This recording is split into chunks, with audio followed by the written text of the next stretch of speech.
Hello there everyone, welcome to this week's Gran Turismo 7 Daily Race C Race and Strategy Guide. We're off to Circuit de la Sarthe. It's the version with no chicanes and we are in the Group 3 machinery. We've got 5 laps to get round, we've got tyre wear at times 4, fuel at times 1, just the racing soft tyres available. There is a mandatory pit stop in this one, BOP is on, damage is light, so rolling start and slip is set to nitrous. And that's going to be the most important aspect of this race. Settings allowed is just your brake balance. Now, credit where credit is due to Polyphony Digital. If we're going to criticise them heavily for repeating combinations as they did last week with Deep Forest Reverse in Group 3, then we have to give them credit for giving us a fresh combination. This is a combination that has never been used before, but somewhat ironically, I've actually heard people moaning about the fact that we're using the no chicane version instead of the chicane version. So you either want originality or you don't want originality, but it does make me laugh that people are moaning about the fact that we've got an original combination but they want to use a combination that we've already used before in the past. In some ways, I always think to myself that PD probably can't really win in this game, but that is an argument, maybe a video for another day. Let's get this one underway. We are in the Toyota Supra, we're starting down in P15 and we are starting lap 1 here. Now, your cars that you can use in this race, the Ford GT, the 2018 version, seems to be the car of choice. It was definitely dominating the leaderboards, but yeah, you're going to need a car with good top end on this one, because if you don't have the top end, then you're just going to get left behind on the incredibly long straight. If you're starting at the back here, now we do get lucky because there's a couple of cars that go wide up here and compromise themselves into the corner before the main straight, so we do actually manage to get into that slipstream. But if you lose that slipstream in this race, then your race is pretty much over. But this race is just all about being part of that nitrous slipstream train. If you lose that slipstream, then you are going to be in a pretty lonely place for most of this race, and it can be, well, you're literally, if you're not in the slipstream, you'll lose 2 seconds down the straight.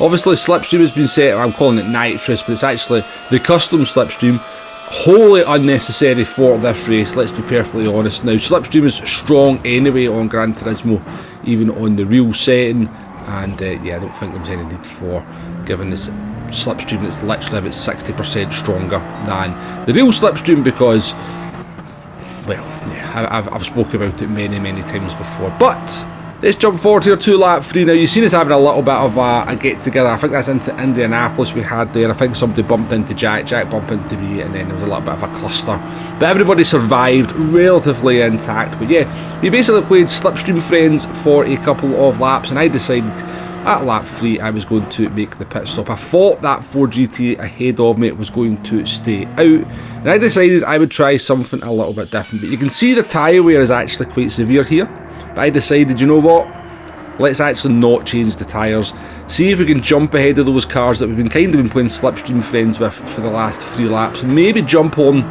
to the group in front. And it nearly worked. As we come out of the pits here, we are going to get overtaken by a couple of Ford GTs, and I was thinking, ideal, if I can just stick onto them till we get onto the straight, we should be able to use that slipstream and stay with them, and hopefully open up a gap to the cars behind. But our tyres are obviously a little bit second hand here, and we are struggling to stay with them through the twisty section before the straight. But your tyre change compared to your no tyre change, you will save 5.4 seconds by not changing the tyres. Overall, you're looking at 33 seconds for your pit stop if you do change your tyres, and 20-ish seconds if you don't change your tyres. But it is a big saving if you don't change those tyres, but as you're going to see from this race, it's maybe not worth it. However, coming on to the Mulsanne straight here, we have obviously lost that slipstream. We were 1 second behind coming off the exit of the corner, but it's a couple of Ford GTs in front of us. They're very close together, they're bump drafting, you can see they just disappear down the road. And if you look behind us, we are getting caught rapidly by the drivers behind us. They bump draft and now get into our slipstream, and yeah, game's a bogey. They're going to be past us long before the end of the straight. But just to give you an idea how strong this slipstream is, look at them, they've caught us by 1.3 seconds, they overtake us, I go into the slipstream behind them, we're doing 180 miles an hour, and instantly we're up to 183, 184, 185, 186, and we're actually now, even before the end of the straight, we're starting to catch those cars in front of us, such as the power of the slipstream. I just don't think it needs to be that strong. I just don't know why we're using custom slipstream. Well, I know why we're using it, to be honest with you, because yeah, maybe that's another conversation as well. But let's get back to this race. Now, we've lost 3 positions down the straight there to a Supra, a 4GT and Jack in the Genesis. And well, the plan hasn't quite worked out. However, we did manage to stay with those 3 drivers and actually get to the head of the train, come down into Mulsanne corner for the last time. Jack is down the inside of us though, and we're just going to get a little bit of a squirm on the brakes here into the braking zone. We had to kind of correct the car. Unfortunately, that takes us off the track. The Supra does have a little bit of a weird quirk under braking. I did notice in the couple of races that I did, but we do finish this race one in P12, and ultimately we did actually jump the 2 drivers that we were fighting with when we made the pit stop. So we actually kind of made the no tyre change strategy work in some ways, but maybe not in other ways. 18 minutes 54, I think I meant to say 34. So you're looking at 18.5 minutes for your race distance. But that's pretty much it for this one. There is some strategy options in there. The no tyre change strategy can work, but you can see the state of my tyres by the end of it, and I'm not really sure it's worth it. Even for 5.4 seconds, I mean, you can lose that in a lap if you're not in the slipstream anyway. So there is some options in there for what you can do in terms of when you make that pit stop.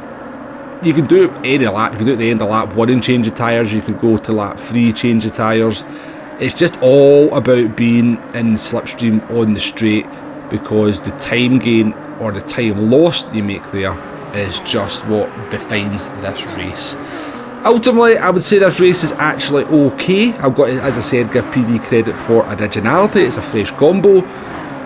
The problem with this is that the fun of this race, the kind of appeal of this race, is gone within 24 hours. If this was a race for a day, a race for a couple of days, maybe even 3 days at a push, you'd be alright. But the problem with this race is that doing this for a week is going to get very boring, it's going to get very old, it's going to get very carnagey, particularly in the lower splits as well.